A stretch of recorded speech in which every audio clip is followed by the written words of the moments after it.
அந்த சென்டிமெண்ட் சீன்ல ஒரு சின்ன பிரச்சனை. கல்யாணம் ஆன கையோட முதல்ல ஒரு விதவை கால்ல விழ எனக்கு இஷ்டம் இல்லை. மிஸ்டர் ராஜன், அது கடவுளோட முடிவு. நான் என்ன பண்ண முடியும்? கடவுள் முடிவை மாத்தணும். நீங்க கல்யாணம் கழிக்கணும், புருஷனோட ஜோடியா நிக்கணும், நாங்க உங்க கால்ல விழணும். இதுக்கு இஷ்டம் இருந்தா நீங்க இப்படி நிக்கணும், இல்லெங்கில் வெளியே போகணும். எந்தோ மனசுலாயோ சேச்சி.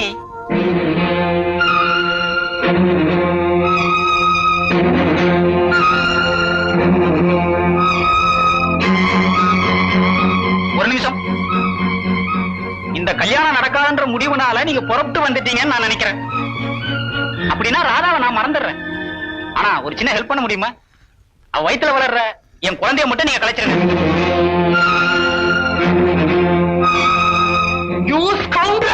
அச்சுதன் நாயர், நீ இங்கிலீஷ்ல திட்டினாலும் சரி, தமிழ்ல திட்டினாலும் சரி, மலையாளத்துல திட்டினாலும் சரி, மேட்டர் என்னமோ ரெண்டு. ஒண்ணு அக்காகாரி கல்யாணம் கழிக்கணும், இல்ல தங்கச்சிகாரி கருவை கலைக்கணும். உமே, என்னோட வீட்டுக்கு வரு. வாங்க. அவட இருக்கி. உமே, உனக்கு இங்கிலீஷ்ல ஒரு வாசகம் அறியும். Understand your problem, analyze your problem, attack the problem and arrest the problem. மனசிலாயோ? உன்னுடைய பிரச்சனை என்னன்னு நீ முதல்ல அறியணும். பின்ன அதை தீர ஆலோசிக்கணும், அதை எதிர்த்து நிக்கணும், கடைசியா சவிட்டி களையணும். இப்போ உன்னுடைய பிரச்சனை என்ன? நீ ஒரு விதவை அல்ல. நீ இன்னொரு கல்யாணம் கழிச்சாலே ஆ பிரச்சனை பறந்து போகும் அல்ல. ஆ காரணம் கொண்டானே யான் ஒன்ன இங்க விட்டு விழிச்சது. அப்படி இருக்கானா பறஞ்சது இருக்கு. எந்தொரு பேடி அகத்தேக்கு வரும். வரும் மாறுக்குட்டி வரும்.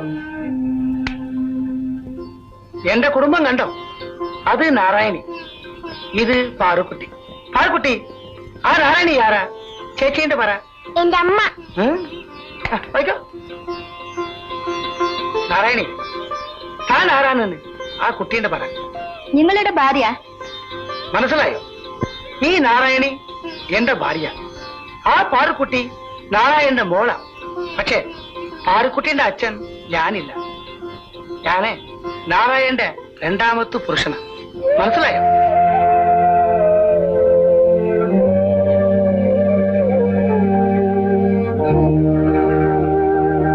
ഈ ആള് നാരായണന്റെ ഒന്നാമത്തെ പുരുഷൻ.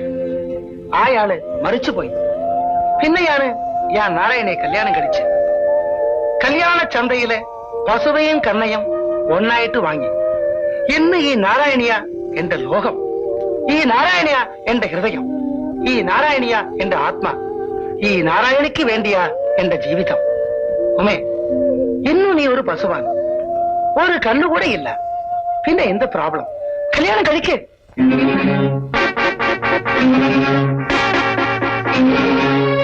ഉമേ, ഈ കാര്യം നിനക്ക് പറയാൻ വേണ്ടിയാണ് കുട്ടി എന്നോട് വീട്ടിക്ക് വരണം, കുട്ടി എന്നോട് വീട്ടിക്ക് വരണം തിരിച്ച് തിരിച്ച് പറഞ്ഞത്. ഈ കൊല്ലംകോട് അച്യുതൻ നായർ പറഞ്ഞതുപോലെ സമ്മതിച്ച് നീ ഇന്നൊരു കല്യാണം കഴിച്ചാലേ ഞാൻ ഉനക്ക് നെയ്യപ്പം അടപ്പറവനോട് ചോരിട്ട് ഓട്ടോറിക്ഷാളെ വീട്ടിലേക്ക് കൊണ്ടുപോയി വിടും. ഇല്ലെങ്കിൽ ഇവിടെ ഒരു ചായത്തണ്ണി കൂടെ കിട്ടില്ല. നീ തന്നെ ബസ്സിലെ കയറി വീട്ടിലേക്ക് പോയിക്കോ.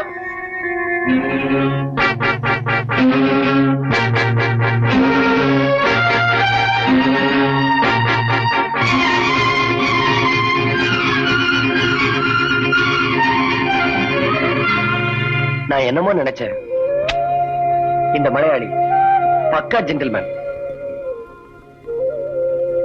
நான்சென்ஸ். நீங்க கல்யாணம் பண்ணிக்கிறதும் பண்ணிக்காதும் உங்க இஷ்டம். அதவர் பொறுத்தவன் யாரு? இத காரணமா வச்சு உங்க தங்கச்சியை கல்யாணம் பண்ணிக்க மாட்டேன்னு நான் எப்படி சொல்லலாம்? இத உங்க தங்கச்சி வயித்துல குழந்தைய குடுக்கறதுக்கு முன்னாடி அவன் யோசிச்சிருக்கணும். நீங்க சாயங்காலம் கூட வாங்க, அவன்கிட்ட பேசி பாக்குறேன்.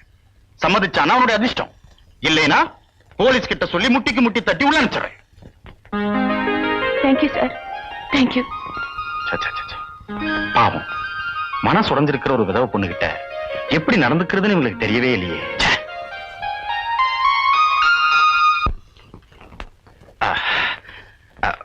வாங்க மேடம், உட்காருங்க ப்ளீஸ். முதல் தடவையா வீட்டுக்கு வந்திருக்கீங்க. இந்த வீட்டையெல்லாம் உங்களுக்கு சுத்தி காட்டணும்னு எனக்கு ஆசைதான். ஆனா இது பெண்கள் இல்லாத வீடு. நம்ம மனசு எவ்வளவு சுத்தமா இருந்தாலும் பாக்குற கண்கள் தப்பா நினைக்கும். அதனால வெளியில இருக்கிறவங்க பார்வையில படும்படியா நீங்க இங்கே உட்காருங்க. நான் 1 மினிட்ல ட்ரெஸ் சேஞ்ச் பண்ணிட்டு வந்துடுறேன். எக்ஸ்கியூஸ் மீ, இந்த காலை கொஞ்சம் எடுத்துக்கிறீங்களா? 1 மினிட்ல ட்ரெஸ் சேஞ்ச் பண்ணிட்டு வந்துடுறேன். What a nice gentleman.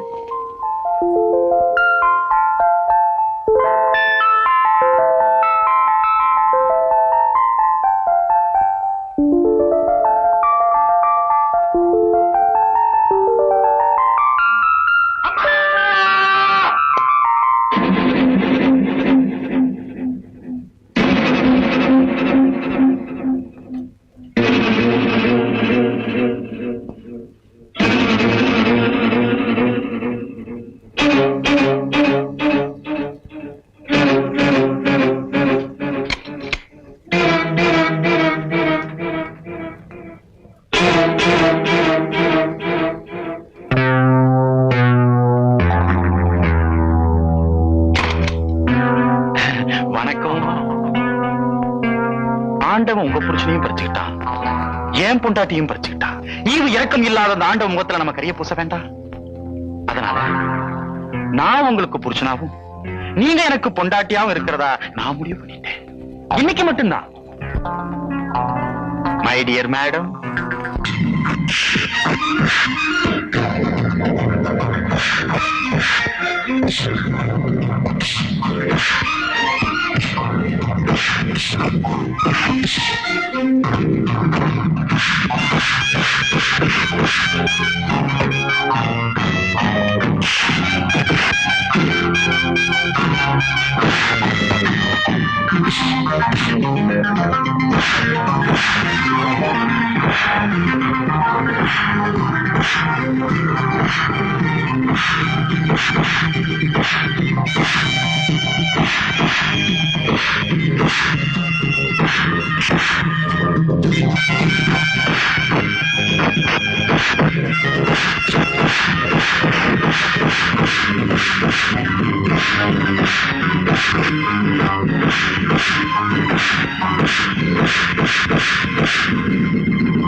ஆமா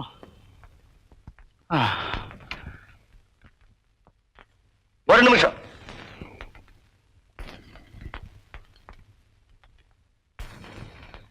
உங்க கழுத்துல மட்டும் ஒரு தாலி இருந்திருந்தா இவன் உங்ககிட்ட தப்பா நடந்திருப்பானா?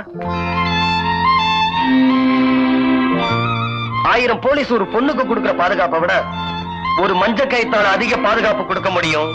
அந்த கயித்துக்கு சொந்தக்காரன் நொண்டியா இருந்தாலும் சரி, முடவனா இருந்தாலும் சரி. ஒருவேளை நான் மட்டும் இங்க வராம இருந்திருந்தா நீங்க மதிக்கிற இந்த சமூகம் ஐயோ பாவன் அனுபவப்பட்டிருக்காது. சோரம் போன விதவன் உங்களுக்கு பட்ட பேர் கொடுத்திருக்கும். அவ்வளவுதான். இப்ப கூட இதே இடத்துல உங்களை என்னால அடைய முடியும். என்னை எவனும் தடுக்க முடியாது. ஆனா நான் மதிப்பு கொடுக்கிறது கேவலம் அழிய போற உங்க உடம்புக்கு இல்ல. அப்புறம் உங்க இஷ்டம். அப்பா